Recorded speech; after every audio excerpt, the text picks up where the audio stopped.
All right. I need you all to buckle up because we are about to dive deep. Okay.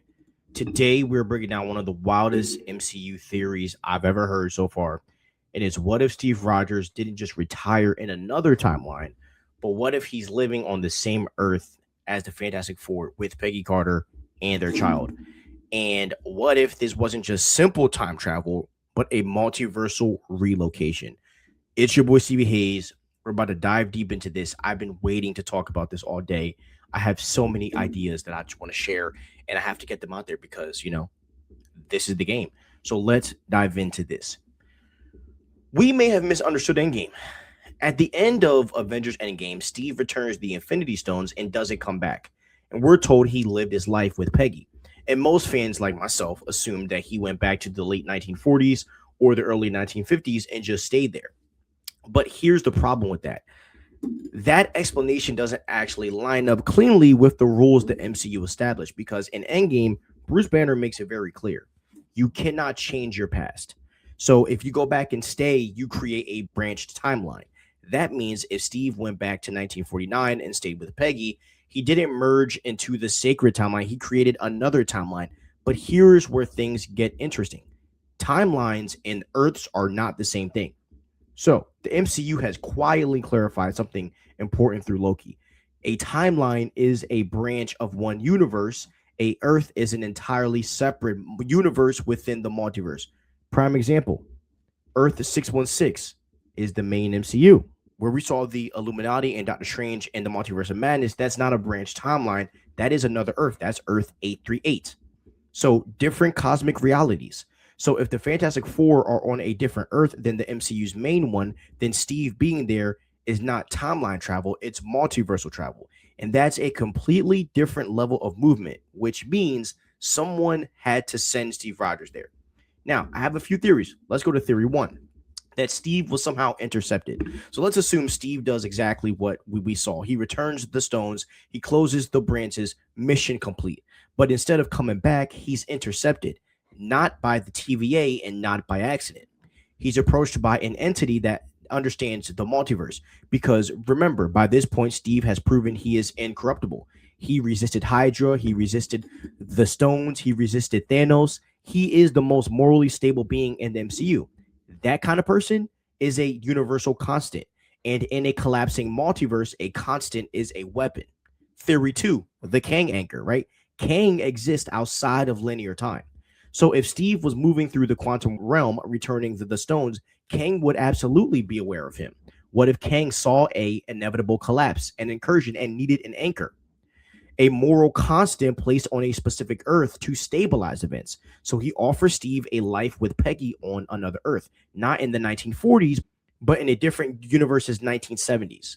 Look at the end game ending in. Look at the trailer and Doomsday. Look at the house, the vibe, the furniture. It doesn't scream post World War II. It screams 70s suburban America. This implies Steve didn't go back to change the past. He was moved to a different world's present.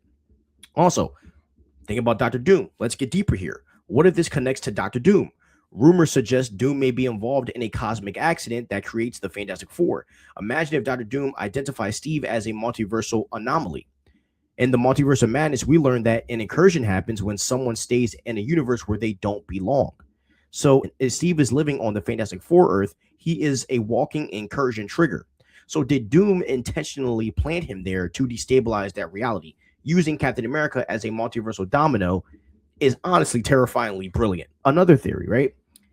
And here is where the lore gets really heavy, right? If the Fantastic Four's world is a static era Earth, it explains the 70s aesthetic perfectly. Because in the comics, Reed Richards' tech often creates a world that looks retro but functions with futuristic power. And if Steve is there, he's living in a world with 1970s wood paneling, but Baxter building level tech. He isn't just a retiree, he's the secret mentor to a young, reckless Reed. So Steve is the one who gives the Fantastic Four a moral compass before they ever hit space. So let's talk about the ship theory. We know that at the end of the Thunderbolts, we see a ship with the Fantastic Four theme song. There was a theory that Doctor Doom was going to be on that ship with the Fantastic Four, and there was another rumor slash theory that Steve Rogers was also going to be on that ship. Could the Fantastic Four learn that Steve Rogers is the anomaly? He is the guy that shouldn't be on this earth, so they're taking him back to the MCU.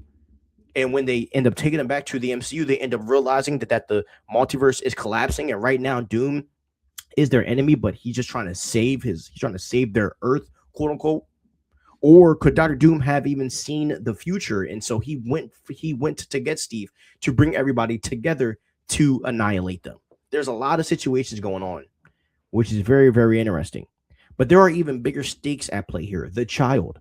If Steve and Peggy have a child on a alternate Earth, that child is a multiversal hybrid, a being born of two universes. In Avengers Doomsday, that child could become the ultimate leverage. And if Doom controls the child, he controls the man who can't be corrupted. If this theory is true, Steve isn't gone. He's multiversally displaced. And when the universe begins colliding, the reveal that Steve has been living on the Fantastic Four Earth with a family is an emotional nuclear fallout. If Sam Wilson or Bucky finds out that, the incursion they have to stop is being caused by Steve simply existing, they didn't lose Steve. He was used as a cosmic battery. And here's the wild ending. Steve is the catalyst. Two Earths are colliding because Captain America exists where he does not belong. One soul, two universes. The math doesn't add up, and reality is breaking because of it, which means the final battle of the Multiverse Saga, it revolves around Steve having to leave Peggy again, choosing the survival of the multiverse over his own family again. And that is the most Steve Rogers ending imaginable. And what does that do for us? It redefines Endgame. It also ties directly into the Fantastic Four. It justifies the multiversal stakes, and it gives Steve one final tragic heroic choice that I don't think he's going to roll the same way Tony Stark didn't roll the dice on his family. The same way I think Steve won't. So I would love to hear what you guys think about this rumor that's going on in some of my theories. I would love to hear what you guys think. Please like, subscribe, and ring that notification bell, and peace out.